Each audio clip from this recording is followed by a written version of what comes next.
السلام عليكم ورحمة الله وبركاته. أحبتي في الله، معاكم أختكم في الله مامة عمر وكريم.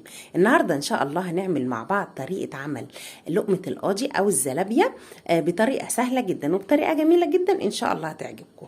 يمكن تكون طريقتي مختلفة، يمكن تكون هي اللي انتوا بتعملوها. يا رب أفيدكم ولو بشيء بسيط. هقول لكم على مكوناتنا إيه. أنا معايا 3 كوبايات دقيق منخول. دول 3 كوبايات دقيق منخول يا جماعه. اي الكوبايه اللي هتعايري بيها هي هتعايري بيها كل حاجه. دول 3 كوبايات دقيق منخوله وحاطه عليهم ذره ملح، تمام. وهحتاج بقى كوبايتين من الميه، وهحتاج كيس خميره بيره فوريه، وهحتاج نص كوبايه كاستر. ده كاستر يا جماعه، تمام. تقدري لو ما عندكيش كاستر تقدري تحطي نشا، تمام. وهقول لك ليه انا حطيت كاستر وليه ما حطيتش نشا، يعني بس هو تمام. وهناخد معلقه من السكر. هي دي كل مكوناتنا. يلا بينا نبدا في عمايل الزلابيه بتاعتنا. يلا بينا. هنعمل ايه يا جماعه؟ احنا معانا 3 كوبايات دقيق منخوله ومحطوط عليها ذره الملح. هنحط معانا الكاستر زي ما قلت لكم. احنا ليه ما حطيناش نشا؟ الكاستر بيدي لون كده اصفر يا جماعه، وبيدي قرمشه. هتلاقيها من بره مقرمشه ومن جوه طريه. هتلاقيها كده ليها طعم مميز. انت عايزاها مقرمشه من بره ومن جوه طريه، حطي كاستر. لكن النشا ممكن يخليها لك ايه، يعني ناشفه من الناحيتين، او ممكن تطلع طري. لكن الكاستر بيدي لون وطعم وريحه وكل حاجه، تمام. وادي كيس الخميره، تمام. وادي معلقه كبيره من السكر، معلقه كبيره سكر، تمام. هنقلبهم مع بعض كويس كده. بسم الله. سهله جدا جدا جدا يا جماعه. على كل 3 كوبايات دقيق كوبايتين من الميه، تمام يا جماعه. على كل 3 كوبايات دقيق كوبايتين من الميه. دول 3 كوبايات دقيق ودول كوبايتين من الميه الدافيه، تمام. لان طبعا الجو دلوقتي ساقع، فايه لازم نحط لها ايه، شويه ميه دافيه علشان العجينه تخمر معاكي على طول. بسم الله الرحمن الرحيم. هنحط الميه كده واحده واحده. هننزل ونبدا نقلب برده كده. بسم الله. طبعا لو احتاجت ميه كمان هتحطي، ما احتاجتش خلاص. بسم الله. طبعا كل ده لسه انا هحتاج ميه تاني. بسم الله. نحط بقى الميه بتاعتنا كلها ونبدا نشغل ايدينا. بسم الله.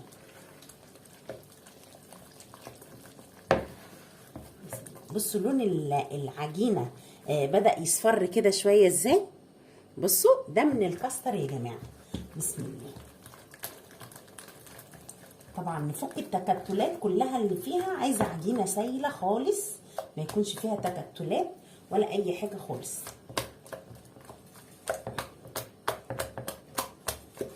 انا عايزاكي تعجنيها بالشكل ده. انا عايزه عجينه تقيله، مش عايزه عجينه سايله. العجينه السايله هي اللي بتخلي الزلابيه بتاعتنا تعمل اشكال في الزيت. طبعا بنشوف احنا دايما نقول الزلابيه بتاعت البيت بيبقى ليها اشكال كده غلاميه كده واشكال فضائيه. لا، لازم ده بيبقى المشكله في العجينه نفسها، بتبقى خفيفه، بيبقى الميه اللي فيها زياده. لا انا مش انا هحاول بقدر المستطاع ان انا اظبط العجينه بتاعتي. انا كده خلاص عجنتها زي ما حضراتكم شايفين. بصوا القوام بتاعها. انا عايزه القوام ده يا جماعه، تمام. القوام التقيل ده. لكن لو خفت عن كده هي ده، هو كده ده اللي بيعمل لها ايه، اللي بتجري منك في الطاسه، تمام. انا خلاص بقى هسيبها كده. هنجيب بس حاجه ونغطيها. هنغطيها بقى مع بعض بورق استرتش كده. بالاسترتش كده نغطيها يا جماعه كويس. بسم الله. نغطيها حلو كده ونحاول ان احنا نحطها في مكان دافي. مكان دافي يا جماعه يفرق معاها في التخمير، وهتخمر معاكي ان شاء الله بسرعه. بسم الله. اهو كده. انا عايزه اكلفتها حلو. وهجيب بقى فوطه كده واغطيها بالشكل ده، وهسيبها بقى معايا. احطها في مكان دافي كده، اي مكان دافي عندك حطيها، هتخمر معاكي في حدود ساعه نص ساعه زي ما تخمر. وقت ما تخمر هقول لكم هنعمل ايه. يلا بينا نعمل الشربات بتاع الزلابيه بتاعنا، يلا بينا. هنحتاج ايه بقى للشربات بتاعنا؟ هنحتاج 3 كوبايات من السكر، وهنحتاج كوبايتين من الميه، وهنحتاج كيس فانيليا، وهنحتاج نص ليمونه. تمام. هنعمل ايه؟ بسم الله. هجيب السكر كده وهنزله في قلب الحله بتاعتي اللي انا هعمل فيها. تمام. وهنزل الميه بالشكل ده. بصوا يا جماعه، انا ما قلبتش ومش هقلب. تمام. انا ما قلبتش السكر بتاعي ولا دوبته في الميه ولا اي حاجه، انا حطيته زي ما انتوا شايفين كده. تمام. هاخد الحله بتاعتي وعلى النار، اول ما هتغلي هعصر عصره الليمونه واحط كيس الفانيليا، بس كده. مش هاجي جنبه خالص دلوقتي خالص الا لما يغلي والاقي السكر اللي فيه داب، علشان ما يسكرش مننا. تمام. يلا بينا على البوتاجاز. وزي ما حضراتكم شايفين انا حطيته على البوتاجاز بالشكل ده، ما جيتش ناحيته خالص خالص ولا قلبته. اول ما هيغلي ان شاء الله هحط عليه عصرة الليمونة، وهنحط عليه كيس الفانيليا، وهنقلبه بقى يكون السكر اللي فيه ان شاء الله داب كله. تمام. خليكم معايا. العسل بتاعي غلي بالشكل ده. هعصر عصرة الليمونة يا جماعة، بسم الله. نص ليمونة كده عصرتها عصرة خفيفة، ونزلت بكيس الفانيليا بتاعي. تمام كده. عايزه تحطي صباع قرفه حطي، عايزه تحطي قرنفل حطي، براحتك خالص. بس وهقلبه تقليبه خفيفه كده، وهسيبه كده بقى مع نفسه لحد ما يديني السمك المطلوب. تمام. هوريكم طبعا السمك بتاعه يبقى عامل ازاي. انا عايزه عسل تقيل، مش عايزه عسل خفيف، علشان الزلابيه بتاعتي اول ما تنزل فيه ما تطراش. لو العسل خفيف الزلابيه بتاعتك هتطرى منك، وهتبقى لان داخله ميه كتير فهتطرى منك. لا، انا عايزاه عسل تقيل علشان يديني السمك المطلوب. طبعا لو انت عندك عسل كلوكوز هتحطي منه معلقه كبيره. لو ما عندكيش ممكن تحطي معلقه عسل ابيض فيه. ما عندكيش ده وما عندكيش ده مش هتحطي حاجه. تمام.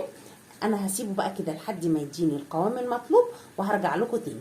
خليكم معايا. ورجعنا تاني بعد حوالي 10 دقايق او ربع ساعه. السمك بتاع العسل بتاعنا اهو يا جماعه. انا هسيبه بقى كده، هطفي عليه دلوقتي وهسيبه. هو كمان العسل لما بيهدى شويه بيتقل حبه، فهنسيبه بقى. يلا بينا نشوف الزلابيه بتاعتنا حصل لها ايه. يلا بينا. ورجعت لكم تاني بعد خلاص اللهم بارك لما العجينه بتاعت الزلابيه بقت واو. ايه رايكم؟ بصوا ما شاء الله خمرت ازاي. طبعا لازم نفرغ الهواء اللي فيها ده كله. يا رب تكون واضحه لكم. بسم الله. هبدا كده بايدي. بسم الله. بصوا يا جماعه، بصوا. اللهم بارك اللهم بارك اللهم بارك. ما شاء الله ما شاء الله ما شاء الله. بصوا يا جماعه، نفرغ بس الهواء كده اللي فيها، ونبدأ بقى نروح على البوتاجاز. نكون حاطين الطاسة بتاعتنا وفيها الزيت، ونبدأ نقلي بقى احلى ان شاء الله لقمة قاضي او زلابية. اللهم بارك. يلا بينا على البوتاجاز نعمل الزلابية بتاعتنا. يلا بينا. جينا بقى على البوتاجاز بتاعنا بقى. هنجيب بسم الله الرحمن الرحيم معلقه كده. انا كنت بجرب يا جماعه 2 كده. هنجيب معلقه نحط فيها زيت زي ما حضراتكم شايفين، ونبدا ننزل كده كده.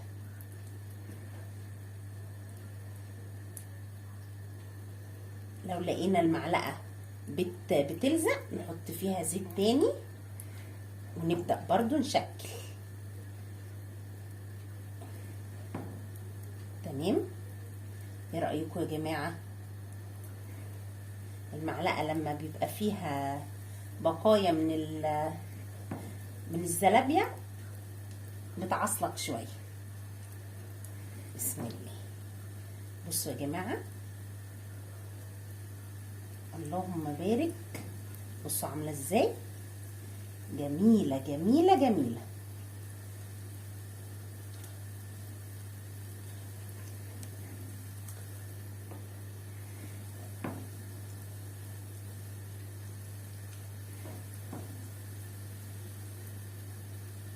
طبعا بقى بتعملي الحجم اللي يعجبك، الحجم اللي يريحك اعملي. عايزه تصغري صغري، عايزه تكبري كبري، براحتك خالص خالص.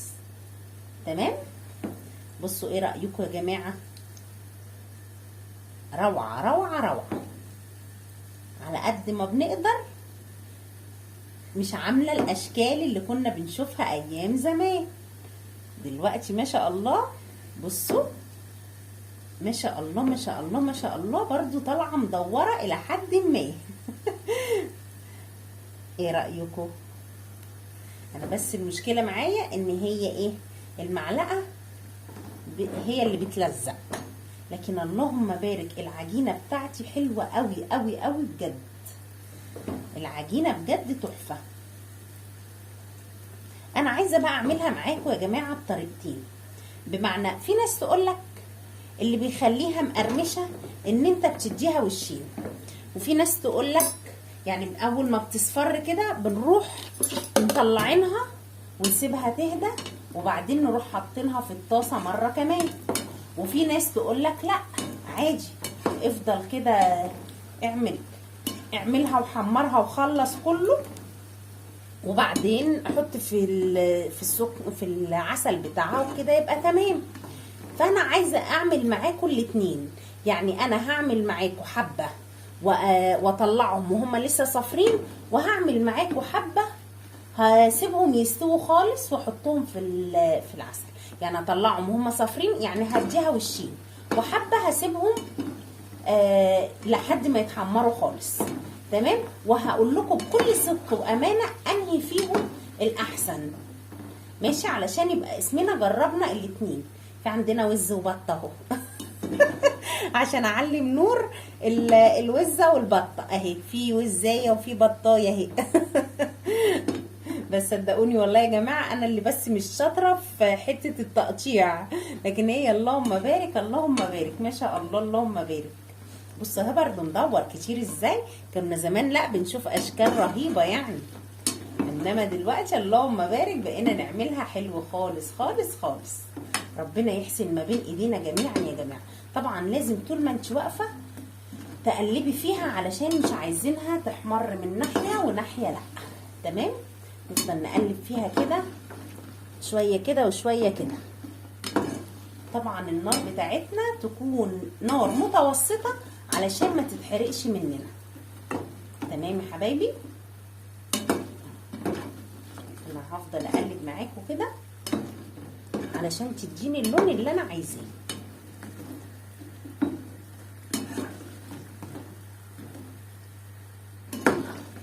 وعايزه اقول لك برده معلومه، لو انت بتعملي ولقيتي الزلابيه بتجري منك في قلب الزيت بتعمل بقى الاشكال اللي احنا قلنا عليها، يبقى ده السبب ايه؟ السبب ان العجينه بتاعتك خفيفه، حطيتي الميه اكتر، فكده هتعملي لها ايه الحل؟ ايه الحل؟ ان انت تحطي معلقتين دقيق او معلقه دقيق وتشوفي الدنيا عملت معاها ايه. لو لقيتي الدنيا اتظبطت يبقى قلبي الدقيق فيها كويس وتركنيها شويه تاني تخمر، وبعدين تبداي تخبزي. تمام.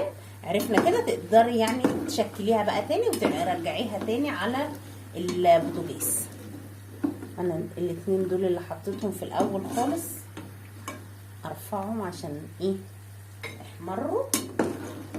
انا دلوقتي هجرب ان انا احمرها للاخر وبعدين احطها في العسل بتاعها. وطبعا لازم يكون العسل بارد، ما ينفعش تطلعيها سخنه وتحطيها في عسل سخن، ده هيطريها. تمام. احنا هنجرب زي ما قلنا الاول ايه، ان احنا نطلعها وندخلها على العسل على طول. بصي مدوره وجميله ازاي يا جماعه، اللهم بارك، تحفه. هنيجي بقى على العسل كده. اول طاسه طلعناها حطيناها في العسل بتاعنا الجميل، اللهم بارك، وهنقلب كده، هنقلبها كده مع العسل وهنطلع على طول، مش هنخليها تركن في العسل يا جماعه، اتفقنا؟ هنطلع على طول كده، تمام، عشان ما تسكرش معانا قوي. هي كده خلاص غطسناها في العسل بتاعها وطلعنا. طبعا بقى لو انت عايزه تحطي بالسكر حطي، عايزه تحطي عليها اي حاجه براحتك انت بقى، الطعم دوت اللي يريحك. في بالعسل بقى كده، وفي ناس بتحبها قوي قوي بالسكر. انا من عشاق بصراحه العسل. بصوا زي ما حضراتكم شايفين طلعتها كده، بصوا اللهم بارك اللهم بارك. هسيبها بقى كده ونكمل ايه الخبيز بتاعنا. هعمل معاكم طاسه كمان، بسم الله. انا عايزه اوريكم انا بعمل ايه. اهي باخد كده وانزل كده، بعمل كده. طبعا هي المفروض ان انا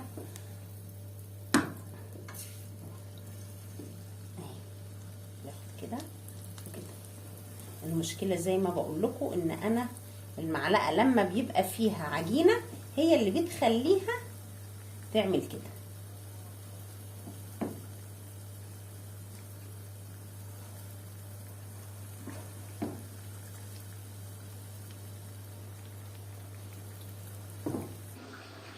ايه رأيكم في الجمال ده بقى؟ بصوا يا جماعة، انا بقى مش عايزة اقول لكم على جمالها، روعة روعة روعة روعة. طبعا لو عندك شوكولاتة بتحطي عليها، بس انا بصراحة ما عنديش النهاردة شوكولاتة سايحة، فايه اكتفيت بان انا عملت بالسكر كده وبالعسل. تقدري بقى لو عندك شوكولاتة سايحة بتزيني، بس هي الشوكولاتة السايحة عبارة عن تزيين. ايه بقى الفرق ما بين اللي احنا طلعناها يعني طلعناها نص سوا ورجعنا حطيناها تاني؟ دي بصراحة مقرمشة اكتر، حاجة بسيطة سيكة كده زي ما بيقولوا، يعني هما الاتنين زي بعض مفيش فرق خالص، بس دي بصراحة مقرمشة اكتر، يعني للناس اللي بتحب القرمشة اكتر. لكن لو بتحبيها يعني من بره كده مقرمشة ومن جوه طرية، هتعمليها على طول مرة واحدة بس كده. وكنت عايزه كمان اقول لكم السبب اللي كان بيخلي العجينه تلزق معايا وانا بقليها، ان انا بحط المعلقه في الزيت السخن وارجع احطه في العجينه. طبعا العجينه بتمسك في الزيت السخن، المعلقه بتبقى سخنه. لما حطيت كده، جبت في كوبايه معايا وحطيت زيت من الازاز عادي، وبقيت اغطس المعلقه في قلبها. بصوا طلعت لي الاشكال مدوره ومفيش اشكال خالص خالص. بصوا طلعت بصراحه جميله جدا. يا رب تكون وصفتي النهارده عجبتكم. ما تنسوش لو عجبكم الفيديو تعملوا لايك وتعملوا اشتراك في القناه. ما تنسوش تفعلوا الجرس علشان يوصل لكم كل جديد. والسلام عليكم ورحمه الله تعالى وبركاته.